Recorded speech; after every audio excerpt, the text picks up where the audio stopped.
Morning, Tim. Well, good morning. How are you, Bill? I was over your way on Saturday for the St. E's event over at the brewery. Mm-hmm. And I was showing my wife that's the new Boilermaker place. That's the new building. We're moving along. It is a large building. Yeah, it's 25,000 square feet if you include the basement. And a perfect location, really, for the Boilermaker. Yeah, it's the first time we've been able to get all of our stuff together in one building. We've had stuff stored in outside warehouses and things, and so now for the first time we know all the stuff we have. Yeah. So it's great. You know, in the case of like this year, if there's a threat of rain, you just move the after party right inside, Oh, yeah, right? absolutely. Across the finish line and right in the building. Unfortunately, not everyone will be able to make their way in, but we're going to get a few. Lucky few. Yeah, a lucky few. So, talk about this. The building is pretty old and has a great deal of history to it. Right. It's old yet new. The 5,000 square feet was built in the 70s. It's kind of a butler-shaped type building, one floor. But the building that I love the most is one that was built in the 1880s. It was a manufacturing facility. It's 3 stories tall. The original wooden floors that they had in there, exposed brick. It's really a kind of a classic industrial revolution building. Yeah. And so what does this do for the Boilermaker and your plans? I know where the building was. You had the long distance running Hall of Fame in there. But here you're given a lot more room with maybe a chance to do some things that you've kind of you seem to have a direction where you want to go with the Boilermaker. Well, you know, I've always felt that the Boilermaker should be a positive change agent for the community, either dealing with health or wellness, and hopefully, you know, be an economic benefit to the community too. We're just in the midst right now of redoing. There's just a single bathroom in there. We're building men's and women's room bathroom. It's going to include a shower facility in there.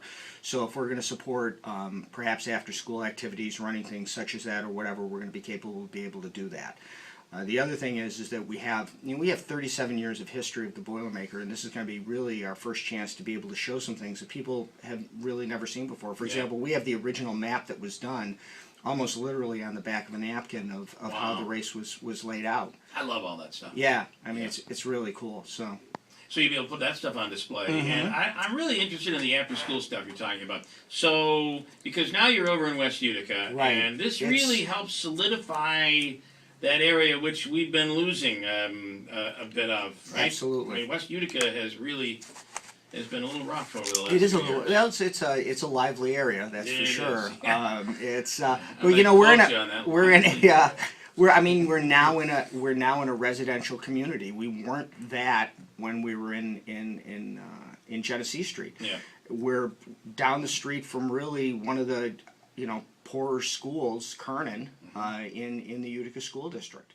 You know, here's a chance to be able to do something positive for these kids and positive for that area to where we want to kind of take it. You know, we have to put in at some point in time, we're going to have to put in an elevator that goes all the way up, and those are not inexpensive. We have a freight elevator, but you can't be used for it. No, Come on, Tim, take the stairs. We could take this.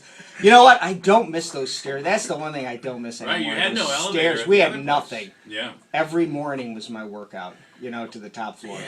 Those are big stairs and creaky stairs, too. You could hear the action. Tim is coming down to see you, and you could hear the creaking, and then it would get closer and closer and closer. It was something out of like a Halloween movie or something.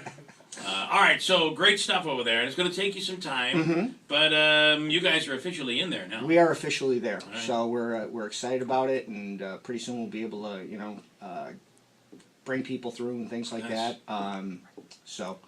And just kind of here's one little kind of quick thing for you. I just found out about this weekend. Wednesday, I'm going to be receiving the banner back from the shadow run that took place in Kuwait. That's awesome. They couldn't run it originally because it was so hot. Yeah, and they couldn't even run the 15K. They only ran the 5K because it got up to about 115 degrees, and they just said we think this is a little unsafe. Well, yeah. So the lieutenant's bringing it back to me, and I said I'd buy him dinner. So that's pretty awesome. It's a Boilermaker banner? It's a Boilermaker banner we sent over there, and it's signed by all the participants. Wow, that's really cool. So the Boilermaker extends itself over into a war zone. That's pretty incredible. Yep. So. All right, Tim Reed, thanks, man. Well, thanks, guys.